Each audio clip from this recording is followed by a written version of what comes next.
Hey, salut à tous les gars, c'est Rain, j'espère que vous allez tous très bien, moi ça va nickel. On se retrouve aujourd'hui pour parler d'un film d'horreur que j'ai découvert grâce à la plateforme de streaming Shadows. Merci à eux pour le catalogue de films d'horreur qu'ils sont capables de nous mettre. Franchement, des films inconnus au bataillon, des petites productions, des grosses productions. Et là, comme d'habitude, grâce à leur programme, j'ai pu découvrir un film australien méconnu, enfin je pense, parce qu'en tout cas, moi personnellement, j'en avais jamais entendu parler. Là, quand je tombe dessus, le synopsis est tellement dingue que je me dis, bon, je vais être obligé de regarder un petit peu ce que ça dit. Et donc aujourd'hui, on va parler de Cat Sick Blues, c'est parti. Alors c'est un film sorti en 2015 et c'est réalisé par Dave Jackson. Le film dure à peu près 1h30 et c'est un slasher pur et dur. Pourquoi? Tout simplement parce qu'on va suivre un tueur déguisé en chat qui va pourchasser des jeunes femmes et leur faire subir d'atroces choses. Puisque oui, tout simplement, ce film va parler d'un mec qui est devenu fou après la mort de son chat et il se met en tête de se déguiser en chat. Voilà, il se mue en chat, voilà, il met un masque de chat, il met des griffes de chat, il met même autre chose au niveau de l'entrejambe qui est censé ressembler a priori à un sexe de chat. Voilà, et il va tout simplement agresser des jeunes femmes dans ce film pour assouvir un petit peu ses désirs très étranges et dans le but de s'approprier encore plus malheureusement son défunt chat. Alors l'histoire est complètement what the fuck, hein, et c'est pour ça que j'ai cliqué sur le film. Aussi l'affiche était très étrange avec cette écriture bizarre pour le titre et ce tueur avec ce pull rouge, ce masque de chat avec des griffes comme ça. Je me suis dit mais qu'est-ce que c'est que ce délire? Et donc c'est pour ça que je me suis lancé dans le film, 1h30, je risquais pas grand chose.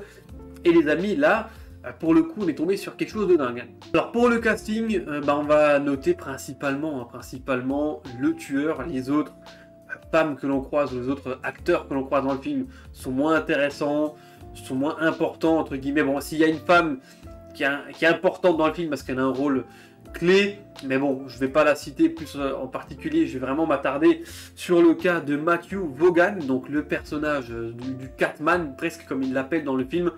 C'est assez particulier. Lui, il est bizarre comme mec. Alors, je crois l'avoir vu nulle part ailleurs, mais il a une tête de fou, là, il met des fringues trop petits, avec son masque de chat, il ronronne.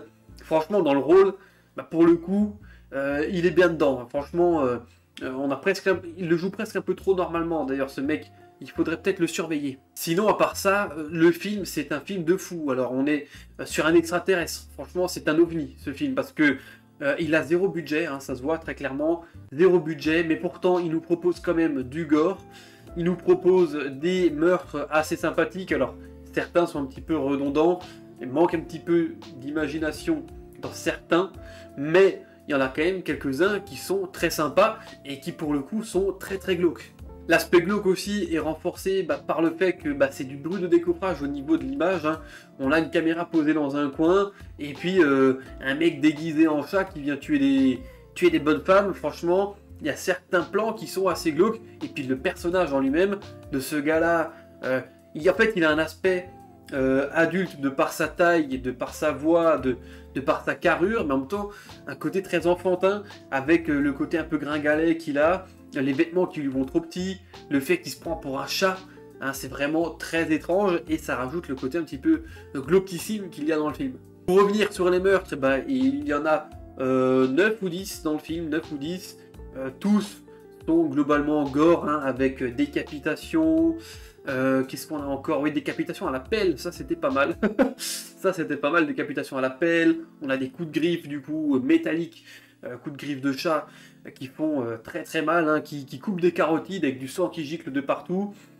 On a aussi oui, des scènes un peu à caractère sexuel malgré tout, hein, qui sont aussi bien costauds.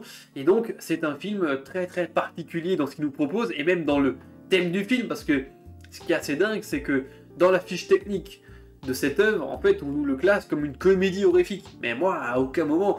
C'est vrai que l'histoire peut sembler un petit peu funny, comme ça, un petit peu étrange, mais à aucun moment, moi, j'ai rigolé. Hein. À aucun moment, j'ai souri. Hein. Et pour vous dire, c'est un film qui a été interdit en Nouvelle-Zélande, si je ne me trompe pas, parce qu'il y a des scènes qui sont vraiment poussées et qui sont trop bizarres. Donc le film est vraiment étrange, en plus il y a une musique un petit peu de fond comme ça, un peu grave, pour montrer que voilà, il y a encore une ambiance très étrange. Le thème du chat revient un petit peu trop, hein, même dans le film, que ce soit au niveau du costume, au niveau des interactions qu'il a avec les autres personnes. Il y a vraiment quelque chose d'étrange, et puis ce qui est génial dans le film, c'est qu'à un moment on a une scène de rêve, on va dire à peu près comme ça, où on arrive sur un truc qui est cosmique, transformation physique, accouchement d'un monstre.